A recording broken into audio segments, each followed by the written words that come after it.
What's going on, everybody? Doug Price from the Agave Social Club. I get asked all the time, what is your favorite tequila? What are some of my favorite brands? So in this video, I'm going to show you my top 10 Blancos. This is my personal opinion.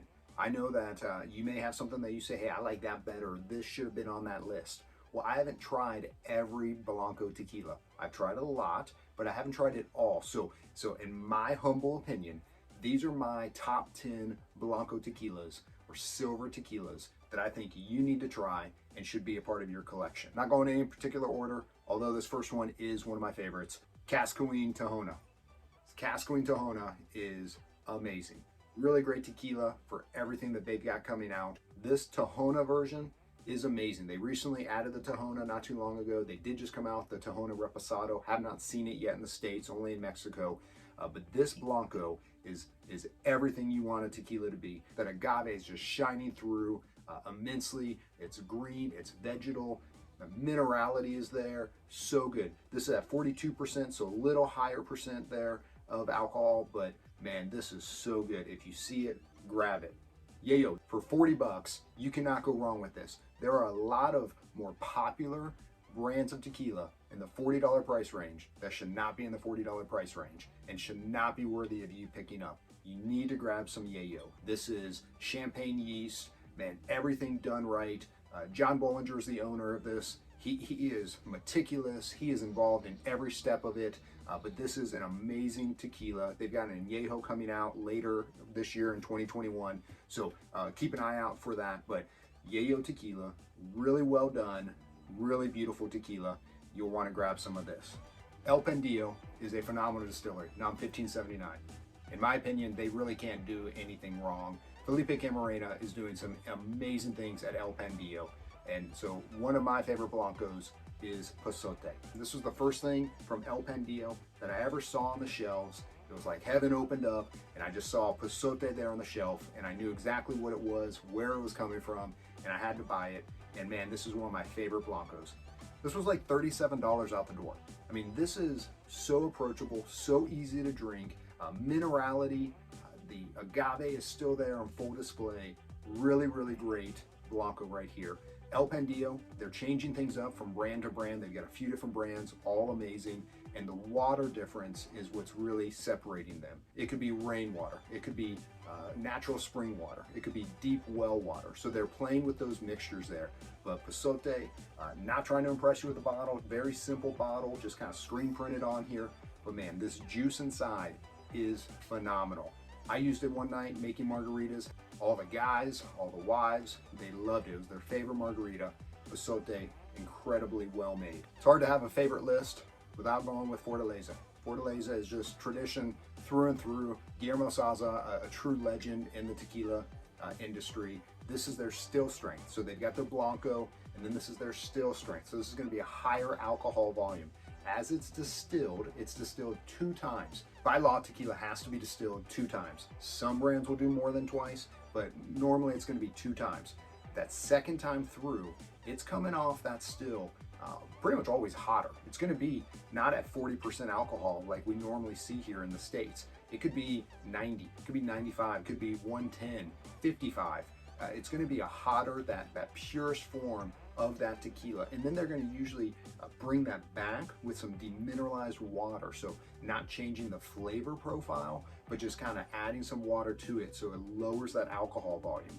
This is their still strength. They're not doing that here. They do have the Fortaleza Lot 100, got some back there. It's also amazing. They did distill that right at 40%, but this is coming off hotter. This is at 46%.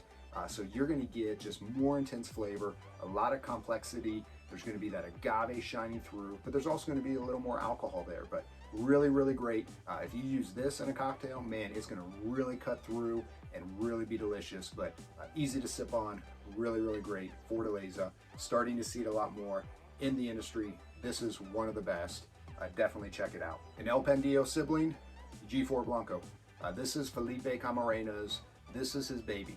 This is G4 stands for 4th generation. His sons are the 4th generation master distillers. So this is his pride and joy.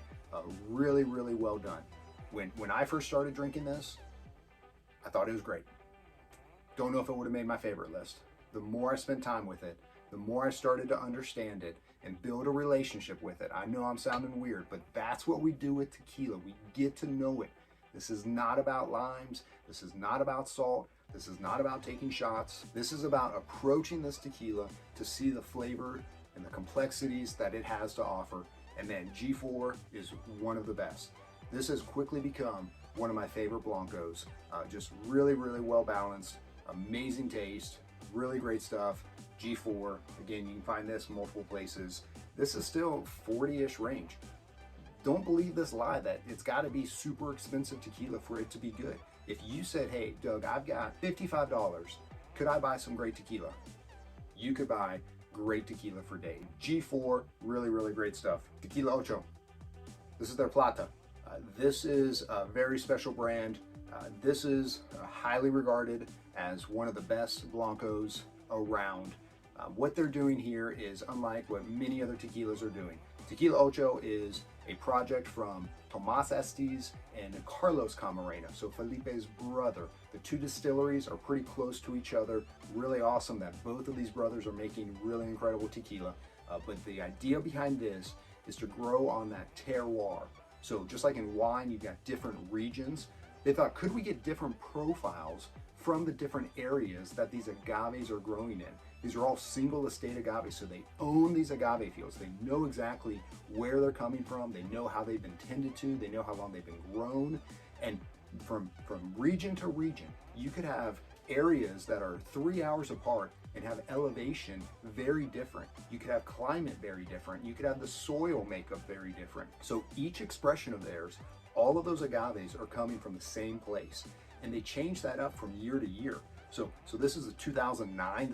This is actually a very special one, but they're different regions. And again, like I said, all of those agaves are coming from the same region to make up that flavor profile. So you could get their reposado, and it could be a different flavor profile because those agaves are coming from a different area.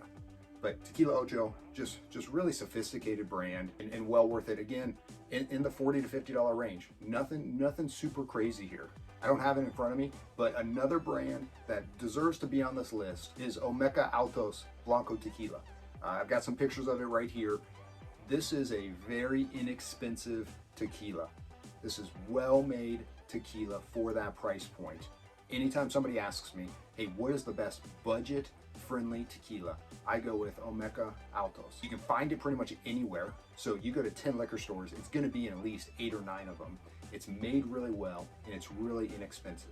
I know there's some other really great. Cimarron is a really great inexpensive. I haven't tried their Blanco yet, but Omeca Altos is definitely worth it. I'm not saying I'm gonna sip on it all night, but to put it in a cocktail, and you can buy a 1.75 for $40 and entertain an entire party for all night long, making great cocktails. Man, would rather see you do that than some of the mass-produced diffuser-made tequilas. Another tequila that I think deserves a spot on this list just because it's different is El Ticoleno Blanco. That is a mixto tequila. Here's a picture of it right here. It is a mixto, meaning it is not 100% agave. I'm always pushing 100% agave, but the truth is, you can be 100% agave and still be made very poorly. Their mixto is 70% agave, and then 30%, it's a piloncillo, which is a craft sugar out of Mexico, creating beautiful flavors there. So I've seen it on sale as low as $17 a bottle. It's usually in the $23, $25 price range. If you can find it, well worth it. El Ticoleno Blanco, their mixto. Again, very different, but worth a mention here on this list for a mixto. And then lastly, this is 2021. We're starting to see new brands. At the end of 2020, we saw some new brands start to come out. We're gonna see new brands in 2021. I wanna encourage you to check out new tequilas. Just because it's new doesn't mean, oh, just stick with what's in the old. There's some new tequilas that I think are doing some really great things, and 2 of them have made my list for my favorite tequilas. Hermosa Casa Agave. This is coming out of NAM 1480. They've kind of got it down on organic tequilas. There are a lot of great brands coming out of that distillery, but this is one to watch. Starting to see it more in 2021. Really great brand. This is single estate, small batch, craft, artisanal tequila. Man, this is one that you pour it, let it sit for a little bit. Man, as time goes by and as air gets into it, it just continues to open up, and there's just flavor after flavor coming through here. Man, the citrus through this thing, the agave coming through, light vanilla coming through. This is a delicious Blanco. Again, you could mix this. All of these would make a top shelf margarita or Paloma or some other tequila cocktail, but I love sipping on them, just neat. We're not putting ice cubes in it. I'm not using salt. I'm not using lime. I like to just sip on these. That's just the way I do. But Hermosa, really, really good. Keep an eye out for this. I think this will be a big impact in 2021. Lastly, another new one that is starting to be seen more and has already gotten really great reviews, Magenta. This is the brainchild of Ana Maria Romero. She is big time in the tequila industry. She's written books. She has created other tequila brands. She started this through and through. She has designed everything involved with this, from the label, from the topper, from everything how this tequila is made. She's very well respected in the tequila industry. This is a phenomenal tequila. Man, I tried this for the first time not too long ago, and it just blew me away on the nose. That citrus, that agave was just so there. The taste, so easy to drink. Just everything you want in a tequila. Magenta, beautiful tequila, well worth it. It's starting to be seen a lot more. Really great reviews. If you see it, give it a try. So that's it. That is my top 10 list of my favorite Blancos. I've got one for Reposado and Añejo, extra Añejo, that I'll do at some point, but wanted to give you a good landscape of, hey, if you're wanting to get into tequila, if you want to try some things that you may not have ever tasted before, this is a great place to start. Again, there are many others that deserve to be on this list. I just have not tried yet. So this is, in my opinion, tequila. Everything's about personal preference. This is my opinion. If there's something else that's not on this list and you love it, great. Keep drinking it. But would love to introduce you to some of these other tequilas. A lot of them you can find in stores. Some of them you need to order online. Old Town Tequila has a lot of these. You just have to be patient with them as they take some time to get them to you. I love Sip Tequila as well. I know they carry about 4 or 5 of these, and you order those, they'll get right to your door within a few days. So great option with Sip Tequila to get it straight to your door. But go to your local store. Ask them if they have these brands. If they don't, ask them if they'll bring them in. These are great tequilas. Go ahead and hit in the comments. What's your favorite tequila? If there's something that you say, hey, this should have been on the list, let me know. Don't forget to hit the subscribe button as well as turn on notifications. You can follow me on Instagram at Agave Social Club. You can check out the AgaveSocialClub.com, a new website that I just launched. Easy place there to find some of these tequilas, easy place to find the podcast, and then just learn a little more of the Agave Social Club. But thanks for listening, and I'll see you on the next one.